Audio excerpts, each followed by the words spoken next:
that the bows are will. What's up guys, my name's Samuel Witwicky and this is Going Nuclear, referring to the nuclear medal in Black Ops 2 that is awarded to you when you get a 30 gun streak. Today I'm playing free-for-all here on Overflow once again. If you missed the first episode of Going Nuclear, go check it out. I gave some general tips and tricks as well as some good strategies for getting a nuclear medal. As always, you can check out my class setup just to the right of the video and my Going Nuclear countdown at the bottom. Now obviously, to get a nuclear medal in free-for-all, you cannot get any deaths after you get your first kill, and you can't use any lethal score streaks. What I mean by that is, you can't use any score streaks that will get you kills themselves. So that really only leaves 4 score streaks to use, which is the UAV, the counter UAV, the orbital VSAT, and the EMP. As you can see, I decided to go with the UAV, counter UAV, and orbital VSAT setup. I don't even think I had the EMP unlocked when I got this gameplay, but even if I had it unlocked, it isn't very practical to use while you're trying to get a nuclear in free-for-all. As a reward for getting this nuclear in free-for-all, you get a calling card that is called Nuked Out, which is on the screen right now. You may or may not have seen this before in Black Ops 2. I know I have never seen anyone else with it, so it is definitely a cool calling card to have because of how rare it is and how difficult it is to get.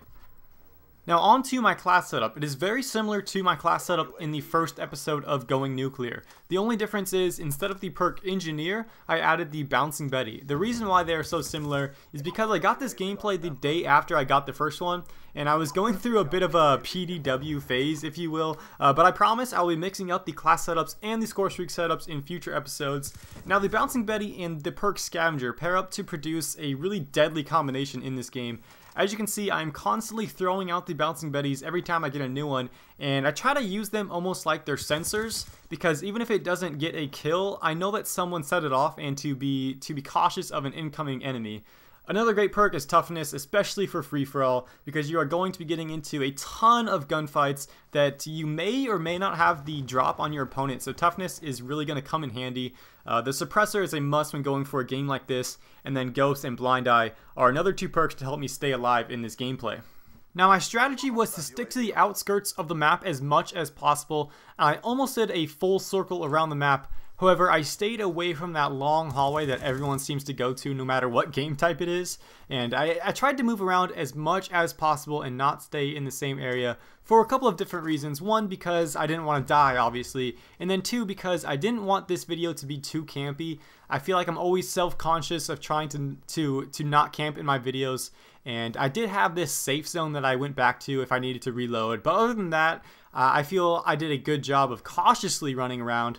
However, when I did call in my VSATs, I tried to be a lot more aggressive so that I could get the most out of them as possible, because they only last for 50 seconds, and the cool thing about this score streak setup though is that by the time your VSAT goes away, you should have another UAV, maybe even another counter UAV ready to call in, which then it'll get you close to another VSAT, so you can get a bit of a VSAT loop going on. Although since it is free-for-all, you're not going to be getting assists while those 3 score streaks are up in the air like you would if it was a team-based game.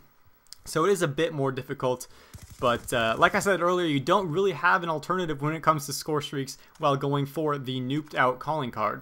A couple more things that I wanted to mention is when you are using the PDW or really any other gun in the game, you gotta be careful to reload at the right time. You don't necessarily have to reload after each kill. I know that I got into the bad habit of reloading after each kill in Modern Warfare 3 because very often I would use the sleight of hand perk and it was just so fast and so easy, didn't really have to worry about it. But in this game you just gotta catch yourself, especially with the PDW, because it has the slowest time to reload out of all the SMGs.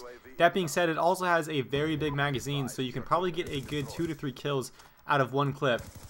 As you can see right here in the gameplay, I started to reload and I saw a guy behind me on the UAV, so I promptly YY'd to cancel the reload and I was able to turn and kill him. But if that UAV blip would have been just a half a second later, I probably would have died, which is another thing in this game. You do need a little luck if you want to get the Nuked Out calling card.